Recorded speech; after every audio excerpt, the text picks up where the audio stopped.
Yes, good morning mga tugang. So, panibagong araw, panibagong pagkakabala naman tayo. So, walang pasok ngayon kasi pinospond yung mga bata. Eh, sobrang lakas ng ulan kahapon. So, siguro ba na naman sa mga eskwela nila. So, andito si Kuya Hydro, si Kuya Ian, saka doon si Stephen. Gumawa ulit kami ng igiban dito kasi magmula nang nirep-rap to, ginawa to, nawala yung igiban namin.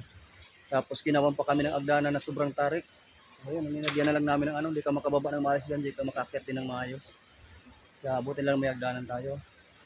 So, gawa ng palpak na ito pagkagawa dito ng riprap. O, tingnan mo, isang ba pa lang, umangat na yung ano, yung pundasyon nila kasi warang ano yan, yung ano ba yun, steel pipe ba yun. So, basta yung bakal na tinatanim.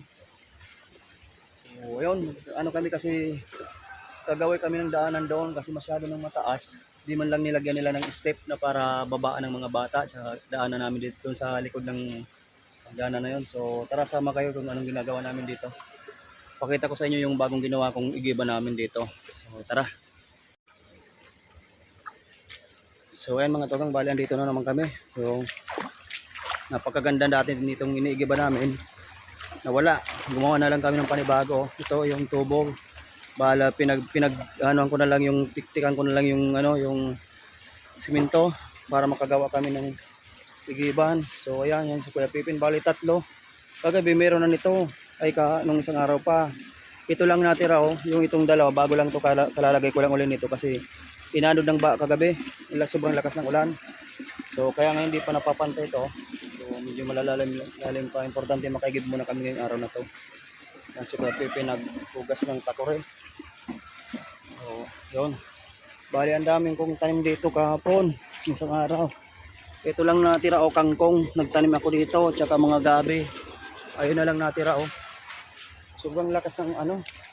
Dapat sana hindi yan maanod kasi yung lakas ng tubig doon. Dapat sobrang dami ng tubig. Sobrang lakas nga ng baka. Pati dito na damay. Yan nga inanod yan na bato dati doon yan sa unahan.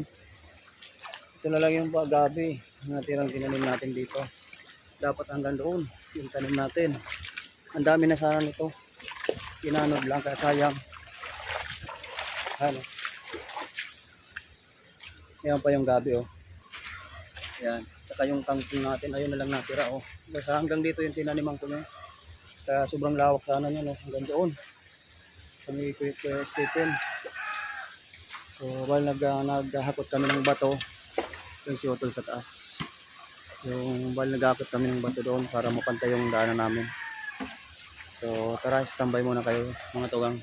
Panoorin nyo na lang muna pinagagawa namin. Ito yung ano namin dito. Yung gawa na nga yung matarik na daan ng pagkagawa sa sobrang palpak. Di ba dapat pag gumawa ng mga riprap, di ba dapat may mga nakalagay dyan na tubo para daanan sa kabila ng mga tubig para hindi masira yung riprap. Wala silang nilagay dito. Doon sa amin nagpalagay din ako sa amin pa yung tubo. Ayun, sobrang taas, palpak pa, barado yung pagkagawa nila kasi hindi naman nila pinagbubutasan yung mga anong tawag dyan, yung mga pinorma nila dyan. Kaya walang kwenta. Ayan hindi ka makadaan-daan ng mabilis dyan kasi sobrang tarik talaga ng daan. So tara mga tugang, panoorin nyo yung kung anong ginagawa namin.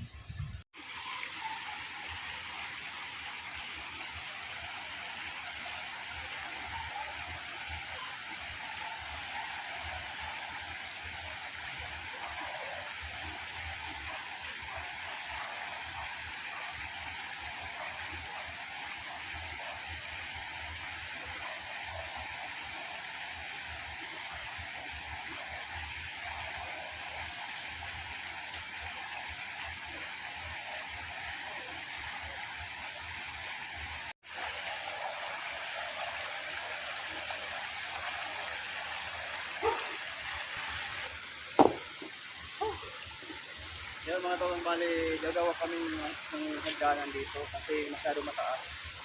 So nahirapan yung mga bata umikot pa kaya dapat shortcut kami pupunta dito. So yan.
Bye-bye. Oh shit, not good. Uy!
Ipagsapalaran.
Kaya sa mga togang, so bali hanggang dito na muna yung munting vlog natin dun sa baba.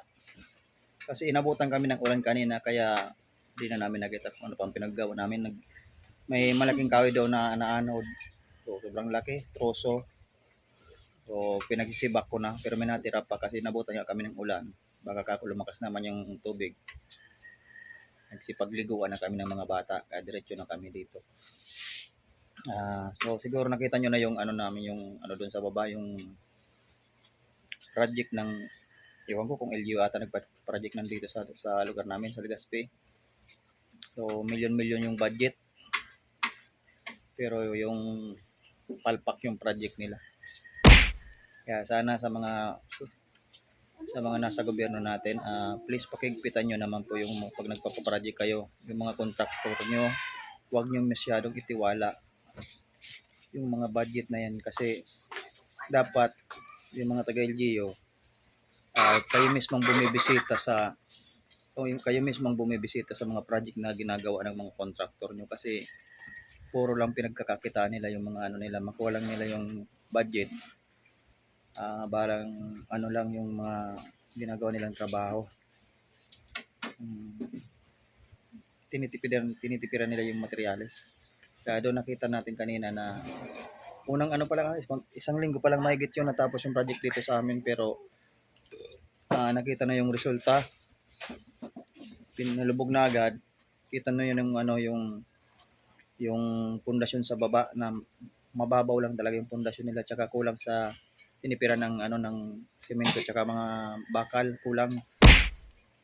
So kita niyo yung resulta, mga ilang ba pa siguro magigiba rin yan. Kaya uulit na naman sila, hindi pasok na naman yung pera. Kaya sayang yung gobyerno, yung pinagtatax natin mga tugang. Sana matauhan na rin yung mga nasa gobyerno natin. Tsaka yung mga kontraktor na balasubas, matauhan na rin sana kayo. Puro kayo dilensya. Kasi okay lang dumilensya kayo, alam naman natin na may kita kayo lagi pag nagpa-project kayo. Pero sana ayusin nyo na may mga trabaho nyo. Ayun. At nakita nyo yung hagdanan doon sa amin na masyadong matarik. Hindi pwede makababa na nakaharap. Dapat talikod kung anong akyat mo, anong baba mo, ganun din yung ano mo doon. Kasi sigurado laglag ka doon sa baba. Sobrang tarik, palpak kasi pagkagawa. Ayun mga tugang, hanggang dito na lang muna tayo. Salamat sa pagtapos ng ating munting vlog. Abangan nyo na lang po yung mga susunod na kabanata. Maraming salamat po. Bago pala tayo magtapos, yung hindi pa pala nakapag-subscribe sa ating YouTube channel Katugang TV, please pakipindot po yung subscribe button, then pakipindot na rin po yung katabing bell para updated kayo lagi sa mga bago nating video i-upload. Hanggang dito lang po. Maraming salamat. Bye bye. God bless.